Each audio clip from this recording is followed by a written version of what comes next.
ఈ మేషరాశి వారికి ఈ వారంలో మొత్తం 4 గ్రహాలు అనుకూలంగా ఉన్నాయి. ఎక్కువ సుఫలితాలకు లాభాలకు అవకాశం కనిపిస్తుంది.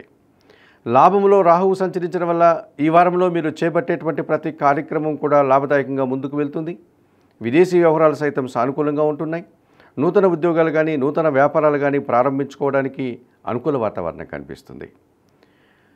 దశములో చంద్ర సంచారం వల్ల కుటుంబపరమైనటువంటి సంతోషాన్ని, వృత్తి ఉద్యోగ వ్యాపారాల్లో సజావుగా ముందుకు వెళ్ళేటువంటి వాతావరణాన్ని, సంతోషకర వాతావరణాన్ని మనసుకు నచ్చే విధంగా ఈ వారమంతా కూడా కాలం గడుపుతారు.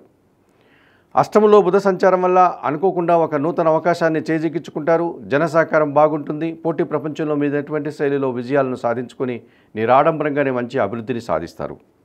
చతుర్థంలో గురువు సంచరిస్తున్నాడు. కుటుంబం కోసం నూతన వస్తువులు కొనుగోలు చేస్తారు. జన సంబంధాలు పెరుగుతాయి. సమాజంలో మంచి పేరు ప్రఖ్యాతులు తెచ్చుకుంటారు. విద్యా సంబంధమైన విషయాల్లో కానీ వృత్తి ఉద్యోగ వ్యాపారాల్లో కానీ మంచి అభివృద్ధిని అందుకుంటారు.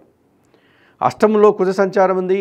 అనుకోకుండా వాహన సమస్యలు కానీ లేకపోతే మనస్పర్ధలు కానీ రావడానికి అవకాశం కనిపిస్తుంది. దుబారా ఖర్చులు కూడా ఈ వారంలో ఈ కుజ అష్టమంలో ఉండడం వల్ల మీకు ఏర్పడేటువంటి సమస్యలుగా చెప్పుకోవచ్చు.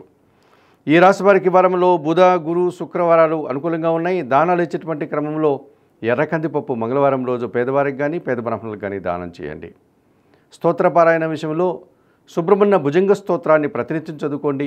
ఆలయ సందర్శన కార్యక్రమంలో భాగంగా మేషరాశి వారు సుబ్రహ్మణ్య స్వామిని దర్శించి నమస్కరించుకోవడం వల్ల మరింతగా మంచి ఫలితాలను పొందగలుగుతారు.